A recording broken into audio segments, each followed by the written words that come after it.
When you're reading through the Bible and you come across the word therefore, does this word have any special significance, or is it just thrown in there to fill up space? You can know for sure that the word has deep and great meaning. It says that some observations or teachings have gone before from which the inspired writer is drawing a conclusion.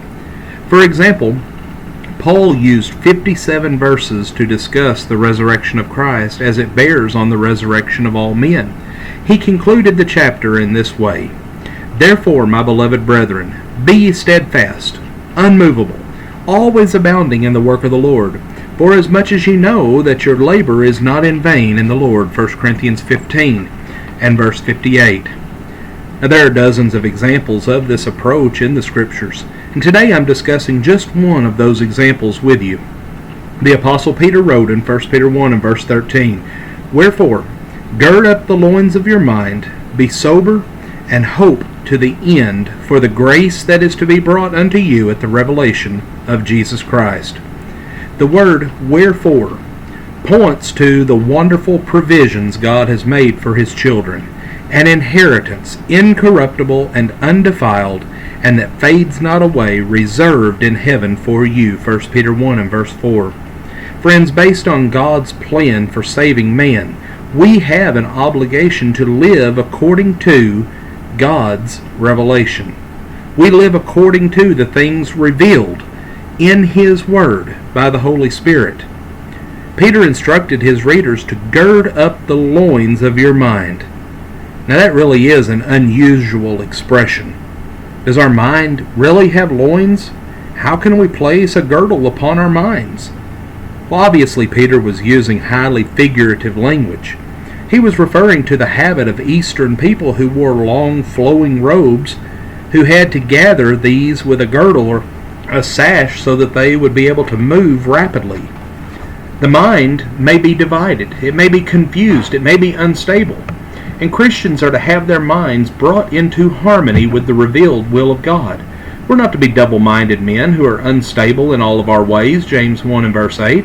Christians must be strong, must be stable, must be steadfast. The expression "be sober" comes from a Greek word meaning not to be drunk.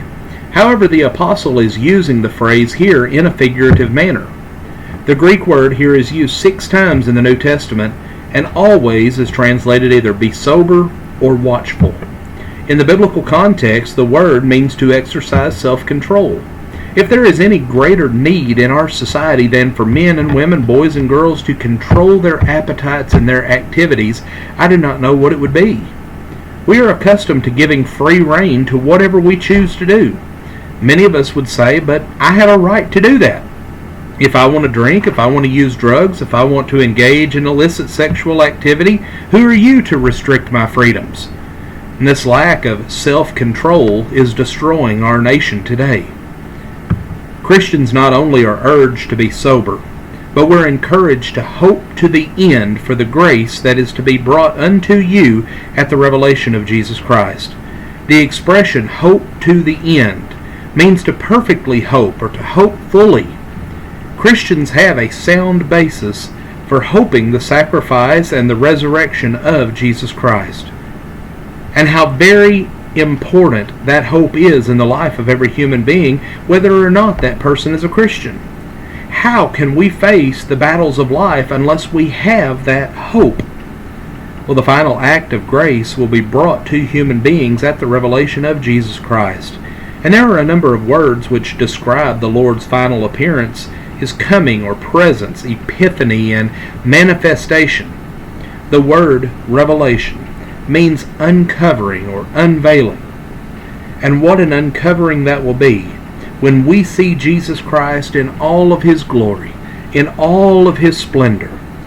As the Apostle John wrote in 1 John 3 and verse 2, "Beloved, now we are the sons of God, and it doth not yet appear what we shall be. But we know that when He shall appear, we shall be like Him, for we shall see Him as He is." Friends, we pray that you will consider the things that we have discussed today, that you will have a blessed day and a blessed weekend ahead.